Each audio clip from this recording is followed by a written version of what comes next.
하나님께서 우리에게 주시는 말씀은 창세기 35장 1절에서 15절까지 말씀입니다. 하나님이 야곱에게 이르시되 일어나 베델로 올라가서 거기 거주하며 내가 내 형 에서의 낯을 피하여 도망하던 때에 내게 나타났던 하나님께 거기서 제단을 쌓으라 하신지라. 야곱이 이에 자기 집안 사람과 자기와 함께한 모든 자에게 이르되 너희 중에 있는 이방 신상들을 버리고 자신을 정결하게 하고 너희들의 의복을 바꾸어 입으라. 우리가 일어나 베들로 올라가자. 내 환난 날에 내게 응답하시며 내가 가는 길에서 나와 함께 하신 하나님께 내가 거기서 제단을 쌓으려 하노라 하매 그들이 자기 손에 있는 모든 이방 신상들과 자기 귀에 있는 귀고리들을 야곱에게 주는지라. 야곱이 그것들을 세겜 근처 상수리 나무 아래에 묻고 그들이 떠났으나 하나님이 그 사면 고울들로 크게 두려워하게 하셨으므로 야곱의 아들들을 추격하는 자가 없었더라. 야곱과 그와 함께 한 모든 사람이 가나안 땅 루스 곧 베델에 이르고 그가 거기서 제단을 쌓고 그곳을 엘 베델이라 불렀으니 이는 그의 형의 낯을 피할 때에 하나님이 거기서 그에게 나타나셨음이더라. 리브가의 유모 드보라가 죽음에 그를 베델 아래에 있는 상수리 나무 밑에 장사하고 그 나무 이름을 알론 바굿이라 불렀더라. 야곱이 밧단 아람에서 돌아오매 하나님이 다시 야곱에게 나타나사 그에게 복을 주시고 하나님이 그에게 이르시되 내 이름이 야곱이지만은 내 이름을 다시는 야곱이라 부르지 않겠고 이스라엘이 내 이름이 되리라 하시고 그가 그의 이름을 이스라엘이라 부르시고 하나님이 그에게 이르시되 나는 전능한 하나님이라 생육하며 번성하라. 한 백성과 백성들의 총회가 내게서 나오고 왕들이 내 허리에서 나오리라. 내가 아브라함과 이삭에게 준 땅을 내게 주고 내가 내 후손에게도 그 땅을 주리라 하시고 하나님이 그와 말씀하시던 곳에서 그를 떠나 올라가시는지라. 야곱이 하나님이 자기와 말씀하시던 곳에 기둥 곧 돌 기둥을 세우고 그 위에 전제물을 붓고 또 그 위에 기름을 붓고 하나님이 자기와 말씀하시던 곳의 이름을 벳엘이라 불렀더라. 아멘. 하나님 말씀입니다. 본문이 좀 길었습니다. 금요 성령 집회 말씀 준비하면서 장소와 관련된 이야기를 하고 있습니다. 하나님을 경험하고 만났던 사람들이 하나님을 만났기 때문에 그곳의 이름을 각각 표현했는데 믿음으로 고백했는데 그것이 그 기념물의 이름이 되기도 하고 그곳의 지명이 되기도 했더라. 오늘 본문 말씀에 등장해서 같이 살펴보고 싶은 곳은 벳엘 하나님의 집이라는 곳입니다. 원래 이곳의 이름은 루스라는 곳이었습니다. 야곱의 삶과 아주 밀접하게 연결이 되어 있는 이 베델을 통해서 하나님께서 야곱같이 거짓 가운데 있고 여전히 연약한 우리를 이스라엘로 바꾸어 가시는 은혜를 오늘 이 시간에 우리가 좀 같이 누리고 싶습니다. 조지 뮬러, 존 웨슬리, 마틴 루터의 공통점을 혹시 아시나 모르겠습니다. 기독교인이다 이렇게 말씀하시면 당연히 맞겠지만 목회자다 이렇게 얘기해도 당연히 맞겠지만 독특한 세 사람에게 특징 한 가지가 있어요. 이 사람들의 특징은 뭐냐면 길거리에서 예수님을 만났습니다. 무슨 말인고 하면 존 웨슬리는 올더스 게이트라는 거리를 걷다가 길거리에서 이렇게 예배하고 모임하고 있는 사람들 그곳에 로마서 서문을 읽고 있는 거 이런 거 이렇게 보다가 하나님을 만났어요. 그 올더스 게이트 거리는 지금도 영국에 있습니다. 차들이 아주 번화하게 다니는 런던에 완전 중심지는 아니지만 그래도 나름 굉장히 런던 한가운데 있는 시내 한가운데 있는 그런 거리예요. 올더스 게이트 거리가. 그래서 그 끝에는 런던 박물관 박물관 같은 게 있습니다. 기념관 같은 곳이 있습니다. 그거 근처에서 존 웨슬리가 하나님 만났습니다. 루터도 역시 에르프루트라는 곳에서 아버지 부모님 찾아뵙고 친구랑 같이 걸어가다가 밀밭 근처에 있는 곳에 갑자기 번개가 빵 때려서 자기 친구가 바로 그 자리에서 즉사하는 일을 경험하게 됐어요. 얼마나 놀랐겠습니까? 그곳이 슈토테르하임이라는 곳인데 독일어 어렵습니다. 슈토테르하임이라는 곳인데 길 가다가 갑자기 그런 엄청난 일을 만나서 하나님에 대해서 충격적으로 이제 마음을 돌리게 돼요. 조지 뮬러 역시도 여러 설이 있지만 그가 할레라는 곳에 도시 이름이 할레인데 동베를린 밑에 있습니다. 베를린 밑에 있는 경건주의의 굉장히 중요한 도시인데 거기 학교 이렇게 다니다가 그도 기도회 이렇게 가는 길에 하나님을 이렇게 만나게 됐어요. 하나님을 만나게 됐던 장소가 길거리였다. 그게 되게 독특한 것이죠. 하나님께서 사실 놀랍게 쓰시거든요. 어디서 만났느냐, 그 어디가 중요한 것이 아니었고 하나님을 만났기 때문에 그 어디가 중요해지더라고요. 그러니까 중요한 장소에서 하나님을 만난 게 아니고, 그러니까 하나님을 만난 그곳이 곧 중요한 장소가 되더라고요. 여러분들에게도 그런 장소가 있지 않으십니까? 내가 주님을 처음 만났던 것, 주님께서 내게 이끌어 주시는 것. 제가 아주 희한한 목사님 중에서 희한한 곳에서 예수님을 만난 분들 중에 본인 간증으로 제가 들은 것 중에서 제일 황당했던 분은 화장실에서 만났다고 이야기하는 목사님을 본 적이 있어요. 화장실에서. 제가 자세하게 묘사는 하지 않겠습니다. 설교 시간에 이렇게 얘기를 하시더라고요. 독특한 걸. 그러면 예수님을 생각할 때마다 그 장소가 떠오를까? 이런 생각이 들 정도로, 장소보다도 하나님을 만난 그곳이 되게 중요해지더라. 하나님을 만난 바로 그곳이. 저도 그래서 막 고민해봤어요. 제게 하나님께서 의미 있는 만남들을 주셨을 때, 아버지 그 병상 이런 생각이 나요. 아버지 침대에 그 중환자실은 조금 다릅니다. 침대가 더 좋다기보다는 뭐가 좀 걸리기 쉽도록 그렇게 좀 되어 있어요. 뭐 그런 게 기억이 또렷이 나고요. 그리고 이렇게 올라오셔서 중증환자실에서 좀 오래 계셨는데 거기서도 기억이 나요. 이렇게 어떻게 이렇게 있으셨는지. 그리고 그렇게 한참 어려울 때 기도했던 교회, 응답받았던, 제가 기도하면서 이렇게 하나님께서 말씀으로 설교 가운데, 집회 가운데 주셨던 그런 집회도 하나 생각이 나고, 거기가 되게 중요하게 제게 떠오르더라고요. 야곱에게 있어서 그 주님을 만난 곳이 어딜까라고 이야기한다면, 물론 몇 군데 의미 있는 곳이 있지만 그 첫 번째 제일 중요한 곳이 어디냐라고 물어본다면 아마 베델이라고 말할 것 같아요. 베델이라고.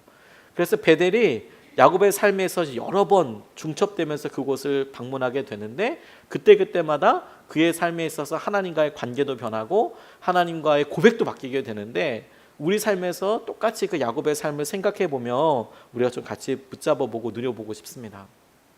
오늘 우리가 읽었던 본문 말씀은 베델에 대한 여러 이야기가 야곱에 대해서 나오지만, 오늘 그런 부분 읽게 되겠지만, 그 중에서도 야곱에게 있어서 제일 어떤 위기가 온 시기 중에 하나입니다. 이 베델 땅에서요. 왜 그러냐? 그가 에서와 화해하고, 그리고 세일이라는 곳 가자 막 이렇게 얘기하는데, 우리 그렇게 빨리 못 간다. 우리끼리 갈 거다. 그래서 정착한 곳이 어디냐면 세겜이라는 곳이었습니다. 다음 주에 우리가 세겜이라는 곳을 다시 살펴보게 될 텐데, 세겜이라는 곳에 가게 돼서 잘 정착하고 사는 것 같다가 그곳에 자기 딸이 세겜 도시에, 세겜 마을에 놀러 갔다가 말도 안 되는 성폭행을 당하게 돼요. 그러니까 진짜 말도 안 된다고 생각하고 분노하고 있던 차에 오빠들이 멀리 갔다가 다시 돌아오고 이야기를 듣고 나니까 이쪽 세겜, 하몰 뭐 이런 사람들은 이 가문을 되게 좋게 봐서 우리 그럼 아예 아싸리 결혼하자, 아싸리 가문을 합치자, 이런 의견을 주고받고 조건을 제시하기를, 그렇다면 너희들 율법 지켜라, 그렇다면 할례해라. 율법이라는 게 그때는 없을 테니까 우리는 하나님 믿는 사람들과 너희들 할례해라, 뭐 이런 식으로 얘기를 해서 할례를 했을 때 그 밭을 싹 쓸어버려요. 쓸어버렸고, 그리고 나서 그러면 기뻤느냐? 그게 아닙니다. 두려웠습니다. 당시의 문화를 조금만 생각해 보면 당시에는 서로 혈연 관계로 유지되어 있거든요. 그래서 혈연 관계로 유지되어 있으니까 싹 쓸어버린 사람 중에서 옆에 마을 누구랑 결혼하고 누구랑 친척인지 잘 몰라요. 제가 목회하던 고사리 교회에도 거기가 시종마을이었거든요. 이시, 심시, 집성촌이었습니다. 다 이시 아니면 심시밖에 없어요. 여자들 빼고, 며느리들 빼고 다 이시랑 심시예요. 그래서 아무 집에 가서 와, 저 집 되게 비싸다고 얘기하면 동생일 가능성이 있어요. 저 옆에 집 되게 비싸다고, 왜 이렇게 비싼지 모르겠다고 얘기하면 자기끼리 다 친척이에요. 형제, 자매, 뭐 조카. 그래서 이렇게 뭐 모일 때 보면 다 한 곳에서 모이고 막 그래요. 당시에는 다 그렇게 시종마을이었지 않습니까? 그러니까 세겜을 무찔러 버렸어요. 그냥 싹 덮어버리고 나니까 야곱이 왜 두려웠느냐? 그러면 이제 세겜이라는 마을과 어디가 어떻게 쳐들어올지를 전혀 모르게 되는 상황이 되는 거죠. 이제 모든 그 근처에 있는 부족들과 척을 지게 되는 셈이 된 거예요. 자기는 모르는 적이 생긴 셈이 되는 거죠. 두려웠습니다. 바로 그때 하나님께서 나타나셔서 너 베델로 올라가서 예배드려라 라고 말씀을 하셨어요. 제단을 쌓아라. 오늘 본문 말씀이 바로 그런 말씀에 나오는 중요한 부분입니다. 6절 말씀, 7절 말씀에 보면 오늘 본문 말씀에서 야곱과 그와 함께한 모든 사람이 가나안 땅 루스 곧 베델에 이르고 그가 거기서 제단을 쌓고 그 곳을 엘 베델이라 불렀으니 이는 그의 형의 낯을 피할 때에 하나님이 거기서 그에게 나타나셨음이었더라. 어딘지 기억나시죠? 그가 꿈꿨던 바로 그곳에 엘 베델, 베델에 온 거예요. 14절 말씀에 보면 야곱이 하나님이 자기와 말씀하시던 곳에 기둥 곧 기둥을 세우고 그 위에 전제물을 붓고 또 그 위에 기름을 붓고 하나님이 자기와 말씀하시던 곳의 이름을 베델이라 불렀더라. 다시 한번 그곳의 이름을 베델이구나 이렇게 확인하여서 부르게 됩니다. 저는 이것이 이스라엘에게 있어서 야곱에게 있어서 두 번이나 불러주시는 야곱을 불러주시는 것과 믿음으로 관련이 있다라는 생각을 하게 됐어요. 그의 변화에 있어서 이 베델에 통하여서 하나님께서 우리에게 주장하실 때에 그의 삶을 찬찬히 좀 같이 살펴보기를 원합니다. 처음에 이 장소가 야곱에게 의미 있었던 그때를 보니까 야곱에게 있어서 하나님과의 관계가 맺어지는 곳이었어요. 그때 어떻게 맺어지게 되느냐? 약속을 주셨습니다. 그에게 서로 약속을 주고받습니다. 그리고 이 약속은 그에게 있어서 믿음이 바뀌는 순간이었습니다. 하나님과 약속한 것을 통해서 그 약속이란 행위가 하나님과 자기 사이에 믿음의 기준이 되었어요. 믿음의 기준이.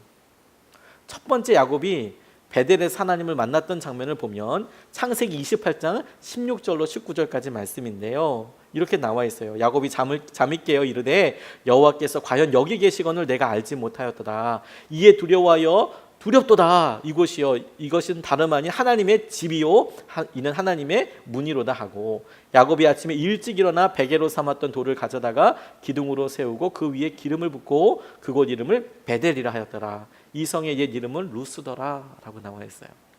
그러니까 그가 잠을 깨어서 야 여기 하나님이 계시구나. 다시 말해서 아버지가 예배드리는 거 보고 어머니가 예배드리는 거 받고 그리고 살았지만 그가 아버지 집을 떠나서 내려갈 때에 비로소 여기 하나님이 계시구나. 하나님이 여기 계시네 라고 자기 삶에 있어서 자기 자력으로 하나님이 찾아오셔서 자기 혼자서 하나님을 만나게 되는 첫 번째 순간이었어요. 그전에는 아니라고 봐야겠죠. 여기 하나님 계셨구나 라고 본다면. 그런데 바로 이곳에서 그와 하나님과의 독특한 관계 한 가지가 있게 됩니다. 이어지는 20절 22절 말씀에 야곱이 서원하여, 이 말은 뭐냐면 약속하여 이르되 하나님이 나와 함께 계셔서 내가 가는 이 길에서 나를 지키시고 먹을 떡과 입을 옷을 주시어 내가 평안히 아버지 집으로 돌아오게 하시오면 여호와께서 나의 하나님이 되실 것이요 내가 기둥으로 세운 이 돌이 하나님의 집이 될 것이요 하나님께서 내게 주신 모든 것에서 10분의 1을 내가 반드시 하나님께 드리겠나이다 라고 고백하게 됩니다. 약속하게 됩니다. 이 약속의 의미가 본인이 이 베델이라는 곳에서 하나님 이곳에 계셨군요. 하나님 살아계신 하나님이군요. 그냥 그렇게만 경험한 게 아니라 하나님 그렇다면 나와 함께 해주시면 내가 이렇게 하겠습니다 라는 행동 자체가 인격적으로 서로 관계를 맺게 되는 거예요. 우리가 지나가는 사람들과 이야기할 때 뭐 전혀 약속할 일이 없죠. 하지만 내가 필요가 있어서 혹은 그 사람의 필요가 있어서 조금 있다가 다시 한번 와서 이야기 좀 하시겠습니까? 그 순간에 이 사람은 한 번 지나치는 사람이 아니라 내가 조금 있다가 만나야 될 사람이 되는 것이죠. 자그마한 약속과 신뢰가 필요한 관계가 됩니다. 그런데 야곱이 하나님 이곳에 살아계시네 여기서 끝나지 않고 정말 나를 무사하게 내가 다시 이곳에 오게 하신다면 당신은 나의 하나님이 될 것입니다 라고 서원하고 약속하는 것을 통해서 그가 그냥 부모의 믿음을 보았던 것에서 이제 자기의 믿음으로 그리고 그 믿음의 깊이가 크다 적다 이런 걸 떠나서 하나님 먼 훗날이라도 내가 언젠가 이곳에 오게 된다면 내가 하나님을 그렇게 믿겠습니다 라는 믿음으로 구체적인 믿음으로 변화되더라. 그게 야곱의 삶에 있어서 첫 번째 스텝이었어요. 믿음이 먼저 바뀌더라. 우리가 수능시험 볼 때 제가 아까도 기도 부탁을 드렸지만 수능시험 때 우리 수험생들이 정말 가난해집니다. 이런 이야기를 많이 했습니다. 근데 요즘은 수능 시험 안 보는 친구들도 많이 있거든요.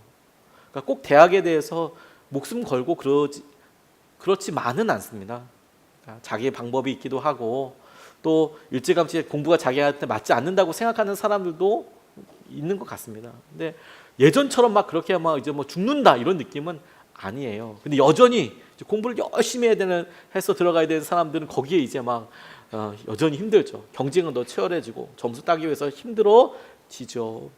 그런데 이렇게 가난하고 마음이 가난해지고 힘들어지니까 이 친구들 중에서 의외로 하나님 제발 대학 붙여주시면 하나님 제게 이런 일이 있으면 제가 이렇게 하겠습니다라고 고백하는 친구들이 의외로 많아요. 의외로 있는 거예요. 의외로. 그런데 이제 이런 걸 보면 이제 부모님들이나 여러 사람들이 주위에 있는 분들이 떨어질 수 있잖아. 그러니까 약속을 못 하는 거예요. 너 그렇게 얘기하면 그럼 떨어지면 아니냐? 이렇게 생각하게 될 수도 있잖아요. 근데 그렇게만 생각할 것이 아니더라고요. 제가 여러 분들 만나 보니까 어려울 때 고난의 때에 덜컥덜컥 하나님께 기도했더니 하나님께서 말도 안 되는 방법으로 응답해 주시는 분들이 계셔서 자기 스스로가 나 도저히 하나님 없다고 이야기할 수 없어. 하나님께서 그렇게 인도해 주셨거든. 하나님께서 이게 보여주셨거든. 그렇게 이야기하는 사람들 많거든요. 야곱이 딱 지금 그런 거예요. 하나님 내가 지금 여기 하나님 살아계신 거 봤는데요. 내가 만약 여기 하나님 돌아오게 하면 내가 하나님 믿겠습니다. 이렇게 이야기하고 있는 거 아닙니까? 우리가 정말 어렵고 힘들 때 하나님 앞에 그렇게 나아가요. 근데 저는 여러분들을 보지 않습니까? 여러 사람들을 막 다 그렇다라고 뭐 제가 이걸 통계를 내거나 이런 건 아니지만 제가 우연이다 너무 신기하다 싶었던 것 중에 하나가 뭐냐면 희한하게 새 가족들 우리 이렇게 정말 새신자들 있잖아요. 우리 그냥 장작나무 그냥 뭐 젖은 나무 이거 뭐 생나무 뭐 이렇게 별로 반응하지 않고 이게 교회가 뭐야 그리고 이제 저한테 선생님이라고 부르시는 분들 선생님 아저씨 이렇게 부르시는 분들 이제 그런 분들 보면 제가 이렇게 보면 제가 그렇게 봐서 그런지 모르겠지만 기도 응답이 더 잘 되는 것 같아요. 그분들 막 기도하면 막 되는 거예요. 거기서 어떻게 되지? 그래서 제게 와서 막 얘기하시는 거예요. 하나님이 정말 기도 다 들어주신다고. 오히려 진짜 이렇게 이제 오랫동안 신앙생활 하시는 분들이 이 긴 기도 제목은 언제 응답이 되는 건가요? 이런 분들은 오히려 신앙생활을 오래 하시는 분들이 많고 주로 이제 짧게 하시는 분 시작하신 분들이 뜨겁게 막 이렇게 하시는 경우들이 참 많더라고요. 야곱이 그 첫 단추를 그렇게 열어요. 근데 약속이 바뀌잖아요. 내가 믿음이 이렇게 싹 바뀌잖아요. 그 사람에게 있어서 믿음이 들어가는 그 순간이 사실은 그의 삶의 인생도 바뀌는 첫 번째 걸음이 돼요. 내가 그렇게 믿어볼까? 그렇게 할까? 그 순간이 하나님께서 그 시간을 주목하시고 이끌어주시는 중요한 순간이 되더라고요. 왜? 그 삶에 대한 조그마한 믿음이 그의 삶의 모든 시선을 바꾸고 그의 삶의 모든 것들을 책임져 주시는 하나님께로 이렇게 가게 되거든요. 하나님께서 그거 이렇게 바꾸는 것을 통해서 제가 여러 사람들 이야기를 참 좋아하다가 시각장애인인 한 남자분 이야기 한번 소개해 드린 적이 있었지만 그분 이야기가 제게 되게 마음을 따뜻하게 했었어요. 저는 시각장애인들과 함께 봉사활동을 한 적이 있었거든요. 목소리 이제 책 읽고 이런 것들은 뭐 연습을 하면 또 잘하겠지만 그래도 책은 잘 읽을 수 있으니까 영어 말고 한국말은 잘 읽을 수 있으니까 시각장애인 센터에 가서 녹음을 한 적이 있었어요. 그 녹음이 뭐냐면 책을 시각장애인들은 다 글을 못 읽잖아요. 그러니까 점자로 바꾸는 것도 자원봉사자들이 하고요. 점자보다도 그걸 다 책을 읽어요. 그래서 그 테이프에다 녹음을 해요. 요즘은 MP3로 할 것 같은데 아무튼 테이프에 다 녹음을 해요. 그래서 그걸 카피해서 사람들에게 이제 나눠줘요. 이제 빌려줘요. 도서관이 돼요. 소리 도서관이 돼요. 이제 그 역할을 이제 하죠. 신간들은 계속 나오니까 그걸 읽을 사람들이 필요한데 다 100% 이제 다 발렌티어들 해요. 물론 이제 아주 좋은 작품들은 성우분들이 하죠. 성우분도 재능 기부를 하지만 그래도 성우분들은 돈이 들어간답니다. 저 같은 사람은 돈이 안 들어요. 대신에 엄청 기다려야 돼요. 엄청. 저한테 가니까 부탁한 책이 처음에는 잘 부탁도 안 하더라고요. 근데 계속 가서 성실하게 뭐 조그만 것들 이렇게 녹음하고 그렇게 하니까 저한테 부동산 관련된 그 문제집 같은 거를 저한테 부탁을 해서 죽을 뻔한 적이 있었어요. 어디서 끊어 읽어야 될지 모르겠더라고요. 부동산 법이라는 게 무슨 법 있겠는데 엄청 길어요. 그래서 이게 한자인데 도대체 어디서 끊어 읽어야 되지? 그렇게 정말 고민한 적이 있었어요. 시간 엄청 걸렸습니다. 책 전부 다가 아니라 한 챕터 있는데도 엄청 오래 걸렸습니다. 엄청 오래 걸렸습니다. 그 충격적인 건 기억나는 게 아무것도 없어요. 그렇게 열심히 읽었는데 한마디라도 더듬거나 그러면 다시 녹음하거든요. 금방금방 녹음하는데 그래서 제가 시각장애인들 잘 봤거든요. 어떻게 좌절하고 어떻게 힘든지. 제가 되게 충격적이었던 건 뭐냐면 시각장애인들의 90% 이상이 후천적으로 시력을 잃는다는 거예요. 멀쩡하게 이렇게 있다가 망막 박리 같은 거 진짜 두려운 병이거든요. 그래서 한 90% 정도의 사람들이 교통사고나 그냥 부딪히는 거나 뭐 이런 걸 통해서 시각을 잃어요. 애들 막 장난하는데 어떤 애들은 책상에 이렇게 넘어져가지고 혹은 화살 맞아서 뭐 이래가지고 시력을 잃어버린 사람들이 있어요. 너무 허무하게 후천적으로 다 잃어버린 경우가 90% 이상이거든요. 그런데 남자가 태어날 때부터 이분은 이제 시력이 좀 안 좋으셨나 봐요. 왼쪽은 아예 안 보이고 오른쪽은 빛 정도만 좀 구분하는 정도. 그러니까 낮인지 밤인지는 아는 거예요. 낮인지 밤인지는. 잘 보이진 않아도 뭔가 사물이 가까이 오면 뭐가 있다는 건 이제 알겠죠. 근데 그분이 사랑에 빠진 거예요. 사랑에. 근데 이 여자분은 후천적으로 이제 망막 색소 변성증이라는 병이 있는데 시야가 점점 이렇게 좁아드는 겁니다. 점점 좁아들어서 나중에는 시야가 이제 싹 없어져요. 그러니까 우리가 지금 한 요만큼까지 보이면 이게 점점 이렇게 줄어드는 거죠. 그래서 이제 정말 앞에만 보는 거예요. 우리가 마치 이제 핸드폰을 보듯이. 그래서 시력을 잃어버렸습니다. 후천적으로 시력을 잃어버린 사람들은 되게 두려움이 많습니다. 왜냐하면 보던 게 보이지 않으니까요. 엄청 두렵겠죠. 그냥 체험한다고 눈만 좀 이렇게 감고 다니고 이런 건 장난이고요. 실제로 이분들 옆에서 보면 무릎 같은데 종아리 뭐 이렇게 이런 뭐 팔 다 까졌어요. 다 까졌어요. 부딪히고 막 짜장면 이거 막 이렇게 걸리는 데 있지 않습니까? 이건 이렇게 지팡이로 씻다 보면 밑에는 그런 거 없잖아요. 그러니까 그런 간판 같은 데 부딪혀서 막 쾅쾅 엄청 이렇게 막 부딪힙니다. 간판 같은 거 낮게 달아놓은 건 밑에 이게 없기 때문에 엄청 다쳐요. 그러니까 뭐 얼굴이 이거 뭐 장난이 없는 거죠.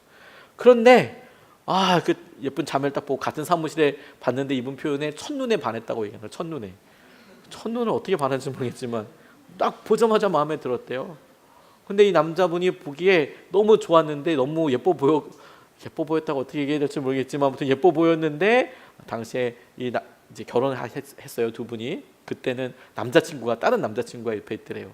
그래도 호시탐탐 내가 기회를 노리며 그렇게 이야기하다가 틈이 있는 그때를 잘 노려서 마음을 잘 전달했나 봅니다. 그래서 사랑을 표현하는 거예요. 내가 당신을 좋아한다. 뭐 이렇게 얘기하면서 네가 하고 싶은 일 뭐든지 말해라. 네가 가고 싶은 일 뭐든지 얘기해봐라. 내가 다 데려가고 다 해줄게. 참 이렇게 별도 따준다 그러고 막 이렇게 얘기하죠. 네. 실제로 별을 따라고 한번 해보라고 했었어야 되는데 뭐 그렇게 해서 막 한 거예요. 그러니까 처음에 이걸 싫어하지 않더래요. 싫어하지 않고 왔다 갔다 하는데 진짜 기적적인 일이 뭐냐면 집에서 집까지 2시간 반이나 걸렸대요. 집에서 집까지 인천과 의정부 이렇게 왔다 갔다 하면서 데이트를 했대요. 2시간 반. 그거 대중교통위에서 하는 거거든요. 그냥 시각장애인들이 대중교통을 타고 2시간 반 정도 왔다 갔다 하면서 연애하는 거예요. 이거 기적 아닙니까? 그런데요, 사람이 마음이 바뀌지 않습니까? 약속이 생기고 조그마한 신뢰가 생기고 믿음이 바뀌면 이거 될까? 그런 일들이 기적과도 같은 일들이 이렇게 막 일어나요. 그래서 교제도 하고 안 될 것 같은 한계들을 그냥 넘어서 버려요. 당연스럽게. 믿음이 바뀌면 그렇게 된다니까요. 여러분 우리 마음속에서 우리가 얼마나 신앙생활을 오래 했던 거 그게 중요하지 않고요. 아예 무시할 만한 거다 이렇게 하고 싶지는 않습니다. 그것보다 더 중요한 것들이 있어요. 저는 재미있게 저희들 삶에 그냥 적용해 봤어요. 우리가 얼마나 예수님을 믿었건 기간에 대해서보다 어느 날 갑자기 야곱처럼 하나님께서 우리에게 이렇게 믿음의 계기를 주시는 것 같아요. 이거 한번 기도해 볼까? 이거 믿어봐야 되는 거 아니야? 하나님 이거 이렇게 해주시면 어떡하지? 뭐 어떡합니까? 너무 좋지. 이거 땅 주시면 어떡하지? 좋겠죠. 뭐 아프겠습니까? 막 몸이 아프고 이러지 않을 거 아니에요. 감사합니다 하나님. 어떡할까요? 제가 춤이라도 출까요? 나가서 뭐 이렇게 뭐 기쁘겠죠. 어느 순간에 야곱이 이야기하듯이 하나님 내게 이런 계기가 있어서 약속이 믿음이 내가 그거에 대한 자그마한 신뢰라도 내게 생긴다면 그게 믿음의 도약을 위한 첫 번째 굉장히 중요한 스텝이 되겠더라고요. 새 가족들은 의외로 그게 참 많아요. 근데 우리 헌신자분들께서 이게 좀 어려워요. 목회자들 힘들어요. 헌신자들 오래되겠으니까 이건 해봤는데 안 됐다는 이런 생각을 갖고 있는 거죠. 그렇지 않아요. 기도해봐야 된다는 거죠. 왜냐하면 그 믿음 자체가 우리가 안 될 것 같은 것을 넘어설 수 있는 굉장히 중요한 힘이 되고 넘어서게 하는 과정에 굉장히 중요한 단계가 될 수 있기 때문에 그래요. 하나님으로 인해 형통했거든요. 이 야곱의 삶이. 근데 그의 삶이 굉장히 종속적이었습니다. 그런데 그의 삶이 이렇게 고백했지만 이제 도망가는 자리에서 이제 바단 아람에 가서 이제 자기 라반 장인어른, 엄밀하게 말하면 친척이긴 하지만 장인이 만났습니다. 그래서 이제 가서 이야기를 하고 보고 거기서 일을 또 엄청 열심히 하고 한 20년 정도 일을 합니다. 그 중간에 이게 쭉 지나가는 것 같아요. 쭉 지나가기는 같지만 하나님께서 그의 삶이 그런 약속과 그의 믿음이 바뀌는 것을 통하여서 조그마한 계기가 됐지만 결정적으로 확 바꾸게 하는 사건 한 가지를 허락하세요. 창세기 32장 28절로 30절까지 말씀입니다. 이렇게 나와 있습니다. 그가 이르되 내 이름을 다시는 야곱이라 부를 것이 아니요 이스라엘이라 부를 것이니 이는 내가 하나님과 및 사람들과 겨루어 이겼음이니라. 야곱이 청하여 이르되 당신의 이름을 알려주소서. 그 사람이 이르되 어찌하여 내 이름을 묻느냐 하고 거기서 야곱에게 축복한지라. 그러므로 야곱이 그곳 이름을 분이엘이라 하였으니 그가 이르기를 내가 하나님과 대면하여 보았으나 내 생명이 보존되었다 함이더라. 이렇게 이야기합니다. 이 장면은 가족들과 함께 다 돌아올 때 야복 나루에서 혼자 남았을 때 그가 밤새도록 하나님과 씨름하고 마침내 이기게 되었을 때 하나님께로부터 들었던 축복의 내용입니다. 너 이스라엘로 이름 바꿔라 라고요. 베델에서 어떻게 했다고요? 그가 하나님께서 살아계신 것을 알았다고요. 그리고 하나님께서 하신 것을 알았지만 그의 삶이 완전히 바뀌지는 않았습니다.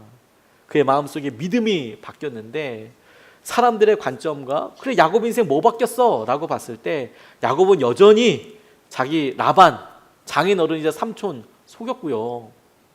여전히 그의 수와 꾀와 이런 거 의지하면서 살았습니다. 그 중에 이제 절정이 뭐냐면 라반 몰래 도망가기 아니겠습니까? 두렵고 힘들어서 도망갔다 하지만 어떤 방법이든지 사실 정직하게 얘기하지 않고 도망가는 방법을 선택을 했어요. 그렇게 이제 떠나버렸어요. 그래서 그의 삶이 변했다 안 변했다? 라고 이야기할 때 대부분의 많은 사람들은 야곱 맞구나. 남을 속이네. 이렇게 생각했을 거예요. 그렇게 생각할 수 있는 또 다른 중요한 증거 중에 하나가 뭐냐면 오늘 우리 본문에 나와 있는데요. 그가 세겜이라는 곳에 떠나면서 베델에서 예배드리기 전에 자기 사람들에게 너희들 우상 다 버려라 이렇게 얘기한 거예요. 우상 다 버려. 그리고 귀걸이 다 버려라. 이 귀걸이 뭐 이런 것들이 사실 소유를 이렇게 나타내고 그러거든요. 그런데 없어요 이렇게 나온 게 아니라 실제로 많은 우상들이 나와요. 많은 우상들. 그래서 세겜 상수리 나무 밑에 다 묻어요. 그 말은 뭐다? 그가 여전히 우상을 믿고 있었다. 그러니까 그 주위에 그런 게 다 있었겠죠. 묻을 때 안 나와요 정상인데 막 다 나오는 거예요. 그러니까 이게 황당한 거죠. 근데 그의 삶을 그렇게 더 집요하게 찾아가신 하나님께서 그를 바꾸실 때의 중요한 표현이 뭐냐면 하나님께서 만나주시고 그와의 만남을 통해서 그 순간을 시겁했다, 힘들었다, 너무 힘든 과정이었다 라고 개인은 설명할 수 있지만 하나님께서는 그에게 새 이름을 주시고 너 이제 이스라엘을 해라. 이스라엘이라고 부르게 될 거야.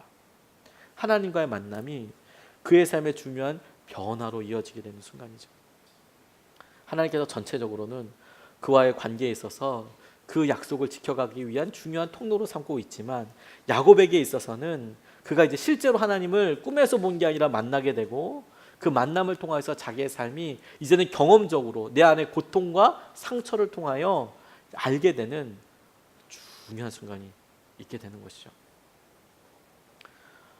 시험 떨어져도 괜찮다고 말씀드린 이유가 야곱처럼 다리 부러질 수 있거든요. 실패가 있을 수 있죠. 그게 좋다고 얘기는 하진 않습니다. 얼마나 아픕니까 그게. 가난해지는 거 얼마나 힘들고 어렵습니까? 불편하지 않습니까? 불편하던데요. 원해서 자발적으로 하는 사람들이 있지만 있을 수도 있지만 근데 대부분의 사람들이 본능적으로 그렇게 원하는 건 아닐 것 같아요. 그리고 그게 당연할 수도 있다고 생각이 듭니다. 그런데 그런 과정을 통해서 중요한 것은 하나님을 만나더라. 그게 믿음이 바뀌고 하나님께서 그의 삶을 바뀌게 하실 때에 중요한 과정과 통로가 되더라. 그의 이름을 이스라엘로 바꿔주셨지만 여전히 그는 야곱과도 같이 살았어요. 속이고 사람들에게 자기에게 원하는 거 있으면. 근데 하나님께서 그를 턱 만나주시면서 기회를 잡아주시는 것이죠. 그게요, 그의 시선을 바꿔요. 그의 시선을. 내가 하나님을 만나고 하나님을 만났으니 하나님의 관점에서 생각해 보니까 내 삶의 목적이 바뀌고 그 목적을 바뀌어서 생각해 보니까 똑같은 것을 해석할 때에도 좀 다르게 보이는 거예요. 다르게 고백하게 되는 거예요. 어떤 목사님이 이제 자전거 탄 이야기를 이렇게 하셨습니다. 오랜만에 시간이 나셔서 운동하신다고 자전거 이렇게 타셨대요. 근데 목회자들은 많이 앉아 있거든요. 그러니까 이제 달리기든 걷든 이제 자전거 같은 거 많이 해요. 저한테도 자전거 하라고 하면 좋다고 그래서 이렇게 실내에서 하는 거 샀거든요. 수십 년은 아니군요. 10년 빨래 잘 널고 있습니다. 빨래 잘 무거운 빨래 널기 아주 좋아요. 넘어지지 않거든요. 무게가 있어서 잘 못하겠더라고요. 실제 뛰면 또 더 이렇게 나가서 달리면 또 된다는데 자전거가 없어요. 왜냐면 그걸 사서 또 그냥 놔둘 생각을 분명히 놔둘 거다 이렇게 생각하니까 용기가 안 나네요. 그거 5만 원, 10만 원 들여서 사는 게 용기가 필요하더라고요. 모르겠습니다. 누가 갖다 버리면 한번 타볼지 모르겠지만 아무튼 그런데 이분은 아무튼 경품으로 자전거가 되신 거예요. 저는 경품 되면 타월도 한참 안 걸리는데 이분은 어떻게 자전거가 걸렸어요. 자전거가. 왜 저희 선한목자교회 이분 목사님이었거든요. 선한목자교회 이렇게 다 같이 가서 이렇게 체육대회인가 이렇게 하는데 그 경품으로 자전거가 이렇게 나온 적이 있었거든요. 다 기도했어요. 자전거 저 목사님들 다 하나님 저 자전거 저 주시면 제가 주님께서 제 건강을 책임지라고 이렇게 걱정하는 거라고 제가 믿고 열심히 운동을 해보겠습니다. 라고 믿음을 다해서 많은 목사님들이 기도했지만 다들 믿음 없는 목사들이었고 이 목사님이 걸렸어요. 그래서 이걸 타고 이제 가는 거죠.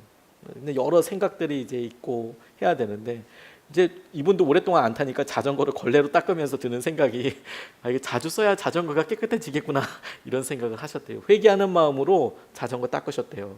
그리고 이제 딱 나간 겁니다. 딱 나가는데 이제 나가보니까 실력의 차이를 발견한 거예요. 실력의 차이도 있지만 남자분들이 자꾸 자전거 바꾸는 이유도 이제 알게 되신 거예요. 속도가 안 나더래요. 속도가 처음에는. 그래서 이게 왜 이러지? 아무리 페달을 밟아도 자기 앞으로 쌩쌩쌩 이렇게 지나가더래요. 처음에는 자기가 체력 때문에 그런가 이런 생각이 들었답니다. 그래서 정말 이를 깡 물고 페달 똑같은 속도로 밟아보자. 그래서 막 똑같이 밟아가는데 그래도 여전히 속도의 차이가 나더래요. 그래서 알았대요. 이 자전거 차이구나. 아무리 열심히 밟아도 따라가지 못하는구나. 그러면서 이분이 그 순간에 비약이라고 생각하기 쉽지만 그래도 그 순간에 그분이 마음에 든 건 이런 마음이 들었답니다. 보통 사람들이 비애가 이런 거겠구나. 나름 열심히 살아보려고 해도 이미 좋은 조건을 가지고 있는 사람들과 같은 출발선에 서서 달려도 차이가 날 수밖에 없구나. 이런 생각을 하셨대요. 좋은 조건에서 좋은 거 가지고 이렇게 하는 사람이 똑같이 가도 더 빨리 가는 거 아닐까? 이런 생각을 자전거 때문에 하게 되셨대요. 이런 생각이 딱 들고 나니까 그렇게 생각해 보니까 그냥 거기서 맞추는 게 아니죠. 대부분의 사람들이 이거 자전거 내가 이렇게 흑수저처럼 이렇게 가는 게 안 되나 보다. 좌절하고 실망하지만 하나님께서 이걸 통해서 이 목사님에게 굉장히 좋은 도전을 질문거리 주신 것 같아요. 왜냐하면 우리는 돈이 별로 없으니까 보통 그러면 형제들은 돌아와서 몰래 자전거를 모르겠습니다. 자전거 이렇게 자전거 어떻게 할지 모르겠습니다. 제가 신방 가보니까 자전거가 제일 잘 보이는 현관에 딱 거치가 되어 있더라고요. 그래서 알았어요. 저건 10만 원짜리는 아니다라는 걸 제가 알고 있습니다. 제가 조심스럽게 가격을 물어봤더니 아무도 가격을 몰라요. 아내분이 있으니까 가격을 얘기해 주지 않아요. 그리고 제가 여러 번 물어보니까 이야기해 줬는데 나중에 신방 끝나고 조용히 가는 길에 속장님이 오셔서 본체 값입니다. 이렇게 바퀴랑 이런 거 다 빼고 본체만 그 가격입니다. 이렇게 이야기하시더라고요. 뭐딱 봐도 좋아 보여요. 뭐 이렇게 바꾸겠죠. 나도 그러면 좋은 자전거 탈 때야 한번 해볼 거야 이렇게 하겠지만 이분은 그렇게 할 수는 없으니까 1년에 한두 번 탔는데 그런 거 사면 안 되지 않습니까? 자기도 양심이 있는데 나는 어떤 생각 주셨냐면 그러고 보니까 내 흙수저 자전거가 본인에게는 더 유익하다는 것을 깨닫게 됐대요. 목적을 생각해 보니까 목적을 생각한 게 뭐냐? 내 자전거 왜 타지? 이걸 물어봤대요. 내가 빨리 타기 위해서 내가 지금 차가 없기 때문에 저기까지 빨리 가기 위해서 자전거를 타는 건가? 아니면 건강을 위해서 타는 건가? 이런 생각을 목적을 생각한 거예요. 목적을. 그랬더니 자기는 빨리 가려고 하는 거 아니거든요. 지금 운동하러 나왔는데 제가 좀 한강 갔다가 얼마나 빨리 주파는 게 무슨 의미가 있겠어요? 그냥 맑은 하늘 보면서 달리고 허벅지의 근육도 만들고 건강에 유지하려고 그렇게 했는데 뭐 스펙 좋은 자전거들 밟아도 나는 잘 나가지 않는 이 자전거가 내게는 진짜 좋구나. 내 허벅지는 진짜 튼튼해지겠구나. 얼마 안 달려도 효율은 짱이겠다. 이런 생각에 드신 거예요. 천천히 가겠다. 그런 생각을 딱 하고 나니까 바로 옆에 모터로 달리는 자전거가 씩 지나가더래요. 모터로 탈 거면 왜 자전거 타나. 그래서 감사함으로 아침 운동을 맞춰 놓으라고 감사함으로. 우리가 목적을 생각할 때 우리가 우리의 삶의 중요한 만남들과 우리가 왜 이렇게 살아가는지 왜 우리가 이렇게 부르심 받았는지 거기에서 생각해 보면 의외로 우리의 삶에 우리가 아등바등 살아가는 거 별로 중요하지 않을 수 있어요. 왜 야곱으로 굳이 살아가야 될까? 그럴 필요 없거든요. 하나님 만나면 하나님에서 생각해 보면 우리의 삶이 확 바뀔 수밖에 없는 거거든요. 그게 우리가 정말 원하는 거 아닙니까? 우리의 삶에 우리가 야곱같이 살아도 하나님께서 우리에게 찾아오시고 만나주셔서 우리의 삶이 그렇게 변하게 될 거라고 우리가 믿는 것 아니겠습니까? 믿는 건 아니겠습니까? 이런 일에 제일 도전되는 분 중에 한 분이 우리 김혜영 선교사님이라는 생각이 들어요. 이분 아버지가 술 먹고 던져가지고 어릴 때 척추장애에 앉게 되고 키가 130cm 정도에서 이제 우리가 곱사등이라고 이야기하잖아요. 그런 후천적인 거죠. 아버지가 술 먹고 와서 딸이라고 던졌기 때문에 그런 말도 안 되는 거 하고, 근데 아버지가 또 어린 나이에 극단적인 선택을 하고, 어머니는 또 정신적으로 약간 연약함이 있고, 그래서 그렇게 욕을 하고 때리고 그러니까 어렸을 때 가출하고 뭐 하고 살까 이렇게 생각하다가 자기 장애에 있어서 못 사는 거, 힘든 거 이런 거 그냥 좌절하고 살 거냐? 그렇지 않고 내 죽을 만큼 열심히 살아보자 오늘 하루. 그리고 적어도 나는 다른 사람들은 나 장애 있다고 다 뭐라 그러고 그럴지 몰라도 나는 나한테 장애 있다고 적어도 이야기하지 말자.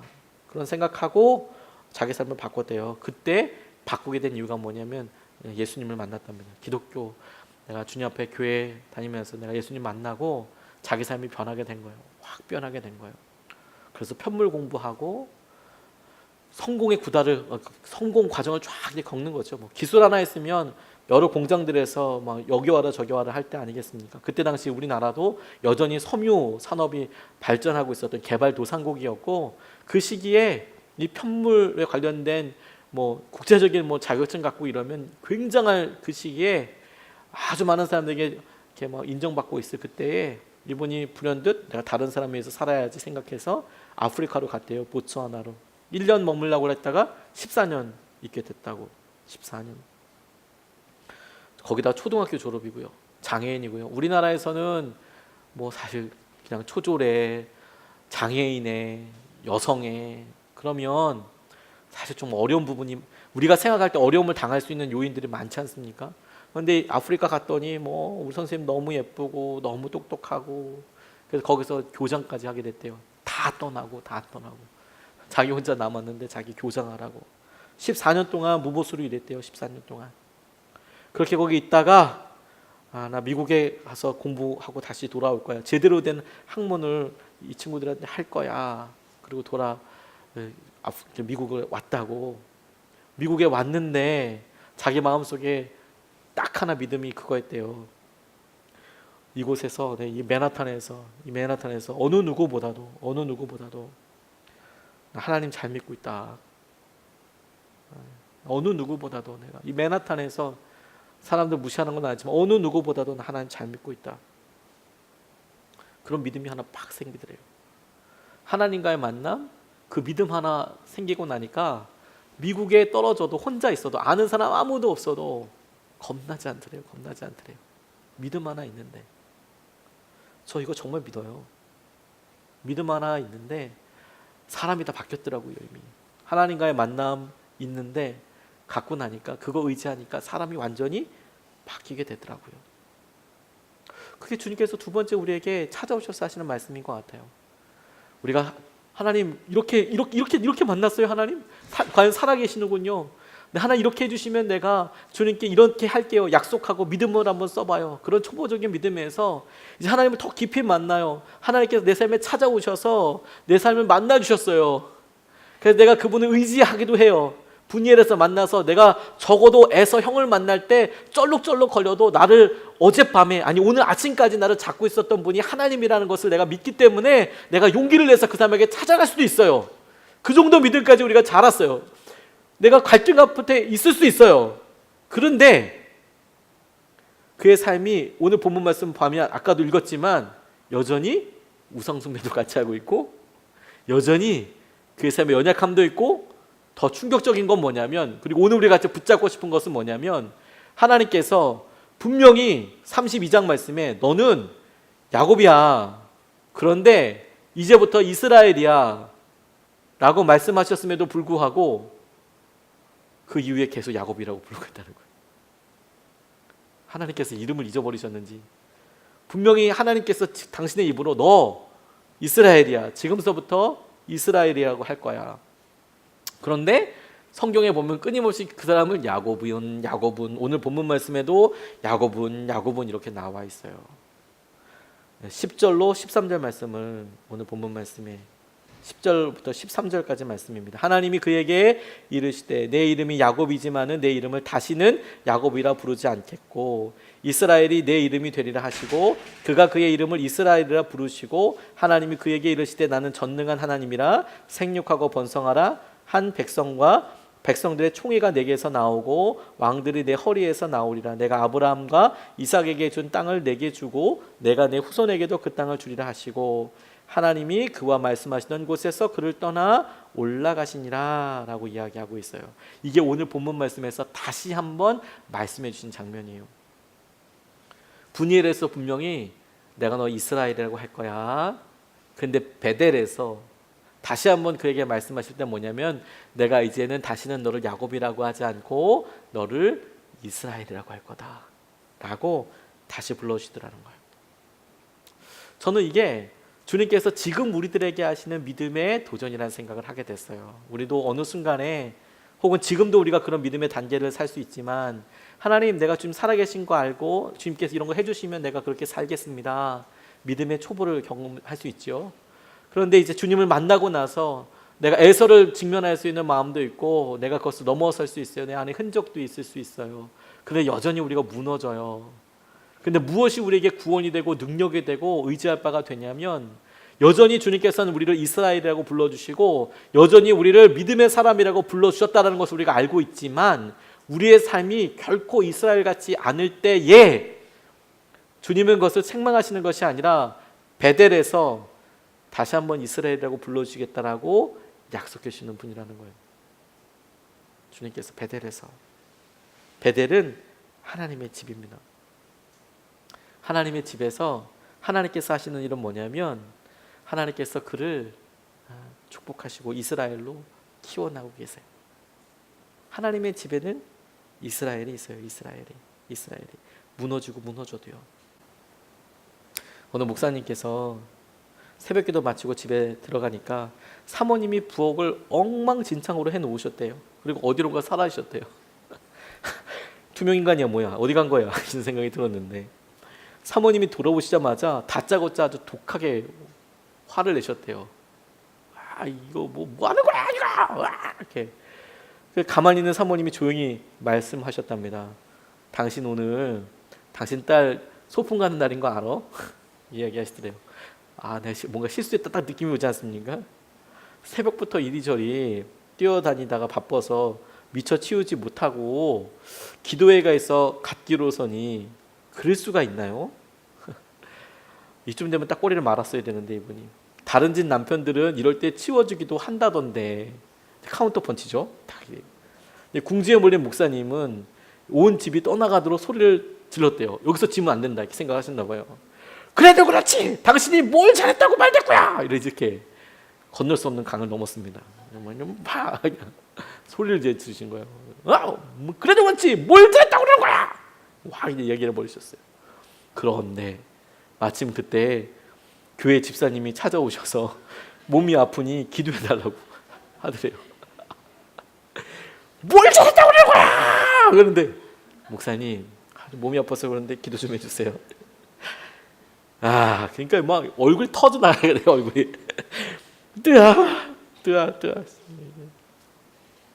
이러지도 저러지도 못하고 바깥에 나가지도 못했대요.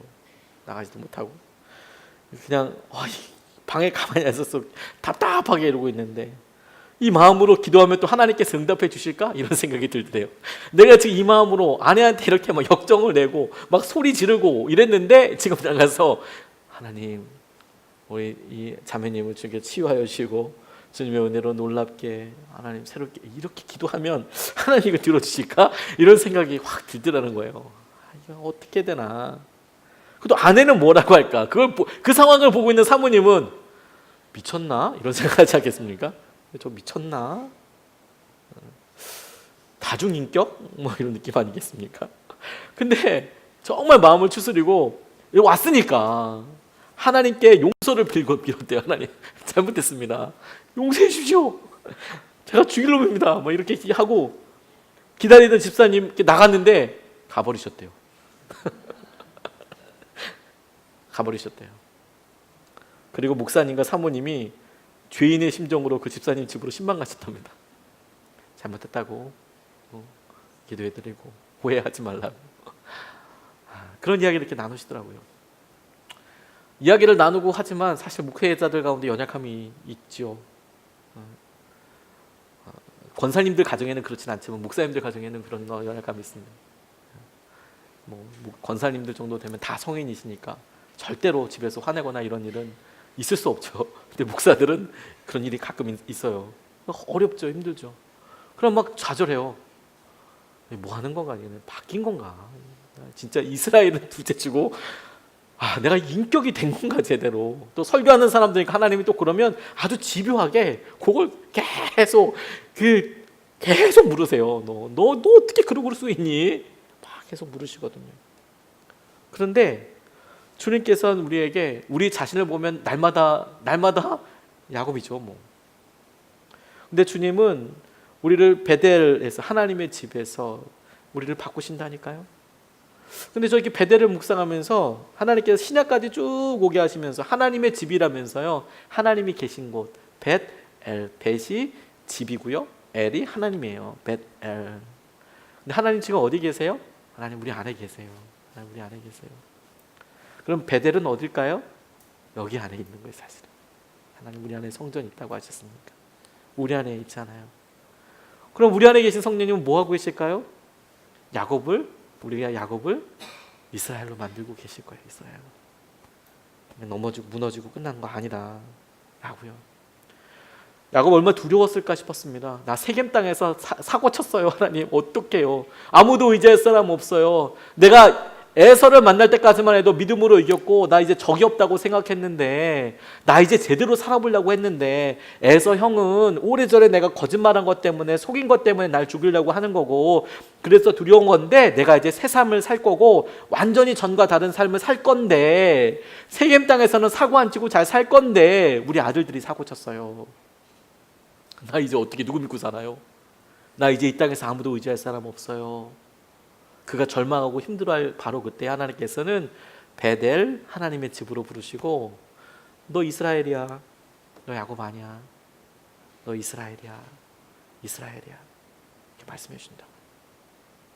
전 오늘이 주님께서 우리에게 우리가 어떤 기도 제목과 어떤 낙담과 어려움 가운데 왔을 때도 똑같이 우리의 마음을 집중하면 이곳 베델에서 하나님께서 너 이삭 아니야.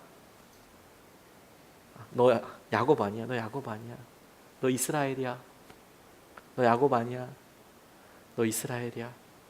너 이스라엘이라고 부를 거야. 마치 본인이 처음 주님 그렇게 만났을 때 분이엘에서 그랬던 거 싹 잊어버린 것처럼, 홀랑 잊어버리신 것처럼 전혀 새롭게 너 이스라엘이야 라고 날마다 이렇게 불러주실 거예요. 오늘도 그렇게 해주실 줄 믿습니다. 오늘 우리가 믿음이 바뀌면 사람도 바뀐다니까요. 오늘 믿음으로 우리를 이스라엘로 불러주시는 주님 앞에 나아가고 함께 기도할 수 있으면 좋겠습니다. 찬양하고 같이 기도하고 싶습니다. 나의 안에 거하라. 주님께서 우리에게 이렇게 말씀하신다고 싶어요. 벳엘 안에, 하나님 안에 거하라. 벳엘 안에 거하라. 그럼 하나님께서 우리를 지켜주시고 우리를 바꿔주실 겁니다. 나의 안에 거하라. 찬양하시겠습니다.